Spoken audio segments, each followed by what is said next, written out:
अस्सलामुअलैकुम friends, welcome to Tiku बाबा। उम्मीद करता हूँ कि आप लोग खैरियत से होंगे और एक नई वीडियो के साथ आप लोगों की खिदमत में हाजिर हूँ इंशाल्लाह। आज की इस वीडियो में मैं आप लोगों को ये बताऊंगा कि अगर आप लोगों को कि कोई फ्रेंड्स एसएमएस करता है और इसको फिर डिलीट करता है तो आप लोग उसको रीड नहीं कर सकते। सो आज इस वीडियो में मैं आप लोगों को बताऊंगा कि किस तरह आप लोग डिलीटेड मैसेजेस को आप लोग रीड कर सकते हैं बहुत आसानी से। सो इसके लिए आप लोगों ने करना क्या है कि सबसे पहले आप लोगों ने प्ले स्टोर पे जाना है और प्ले स्टोर पे आने के बाद आप लोगों ने यहाँ पे टाइप करना है इंटी डिलीटेड मैसेजेस। ओके, ये टाइप करने के बाद जो टॉप पे हमारे पास ऐप नज़र आ रहा है इस पे आप लोगों ने क्लिक करना है और क्लिक करने के बाद आप लोगों ने इसको इंस्टॉल करना है। तो मेरे पास ऑलरेडी इंस्टॉल है, मैं उसको ओपन करता हूँ।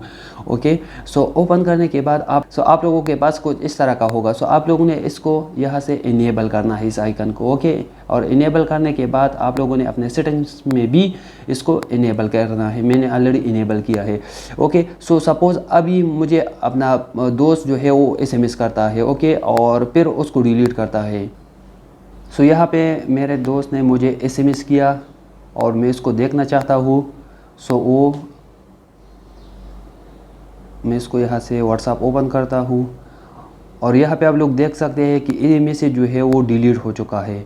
सो अब मैं इसको किस तरह रीड करूँगा। सो यहाँ पे मैं इस ऐप को ओपन करूँगा। सो यहाँ पे आप लोग देख सकते हैं कि मेरे दोस्त ने मुझे जो मैसेज किया था और उसने डिलीट किया था। तो यहाँ पे मुझे शो कर रहा है कि कौन सा मैसेज था, कौन सा टाइम था।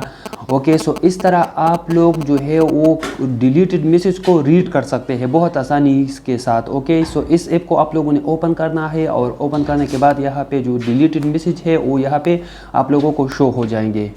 सो फ्रेंड्स, अगर आप लोगों को ये वीडियो पसंद है सो प्लीज़ लाइक करें, शेयर करें और चैनल को सब्सक्राइब करें क्योंकि मैं डेली ऐसी वीडियोज़ आप लोगों के लिए बनाता हूँ। So thanks for watching.